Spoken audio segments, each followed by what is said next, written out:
नमस्कार, मेरा नाम है श्वेता पंत और स्वागत है आपका उत्तराखंड दर्शन में। यूं तो जब हम हल्द्वानी को देखते हैं तो देवभूमि का एक हिस्सा कहा जाता है। हल्द्वानी शहर को कुमाऊं द्वार कहते हैं, लेकिन जब हम जमीनी हकीकत पे आते हैं तो जमीनी हकीकत है ये साफ सफाई को लेकर एक बहुत बड़ा मुद्दा है हल्द्वानी का।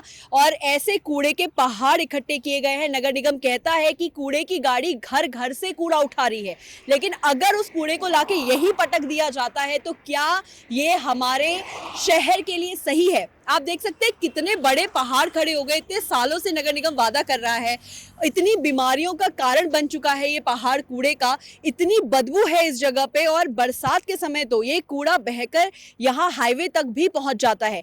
इतनी गाड़ियां यहाँ से चल रही हैं। कई लोग दिल्ली से हल्द्वानी आते हैं, नैनीताल आते हैं इस उम्मीद में कि यहाँ की हवा जो है वो स्वच्छ है। ये कहा जाता है कि यहाँ पर पहाड़ है, स्वच्छता है, यहाँ की हवा में एक ताजगी है। लेकिन जब हम इसको देखते हैं तो ये हमारे शहर के लिए एक बहुत बड़ा सवाल खड़ा करता है कि आखिर नगर निगम क्या काम कर रहा है। इस तरीके से अगर ये पहाड़ ऊपर बढ़ता जाएगा, इतनी चीलें हैं, इतनी चिड़ियाएं हैं, जानवर हैं, इन सब चीज़ों से ऊपर यहाँ पर जो बीमारी ये कूड़ा फैला रहा है, इतनी स्मेल है यहाँ पे। अगर आप यहाँ से गुजरते होंगे तो आप समझ सकते हैं कि कितनी परेशानी होती है इस कूड़े के चलते।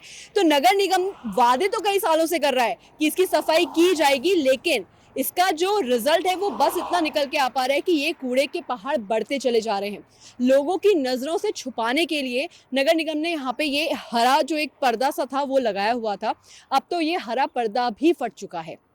तो हालात इतने गंभीर हो चुके हैं कि सिर्फ वादे हैं और सिर्फ वादे हैं। कोई काम जो ज़मीन पे काम होता है, ज़मीनी हकीकत पे जो काम होता है वो काम नहीं किया जा रहा है। और हालात देखिए, मतलब एक बहुत बड़े एरिया में ये कूड़ा फैल चुका है, बहुत ज़्यादा स्मेल है यहाँ पे। और अभी भी आप देख सकते हैं कूड़े की गाड़ी शहर से कूड़ा लेके आती है और यहाँ पे उसे डंप कर देती है, इकट्ठा कर देती है। और ये जो एरिया है ये यहाँ से हल्द्वानी को गौलापार से कनेक्ट करता है। ये वो हाईवे है और इतना मेन हाईवे है यहाँ पे, और यहाँ पे इतनी गंदगी है, कई गाड़ियाँ यहाँ से गुजर रही है, बच्चे हैं, लोग रह रहे हैं। ये कूड़े का ढेर हल्द्वानी शहर की हवा को खराब कर रहा है। और ये मुद्दा आज का नहीं है, ये मुद्दा कई सालों का है, लेकिन कोई भी ना इस ओर ध्यान दे रहा है, ना इस बारे में बातचीत की जा रही है। इसका असर कहीं ना कहीं हम सबकी हेल्थ पे दिखेगा, कहीं ना कहीं यहाँ की जो हवा है वो खराब हो रही है।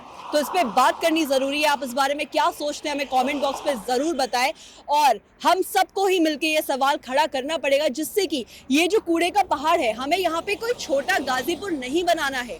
दिल्ली की सरकार पे आज भी ये सवाल किए जाते हैं कि वो पूरा एक एरिया गाजीपुर का इस तरीके का बन चुका है कि उसे सिर्फ एक कूड़े के नाम से जाना जाता है। गाजीपुर को कूड़े के पहाड़ के नाम से जाना जाता है। तो क्या ये हम अपने शहर के लिए भी चाहते हैं?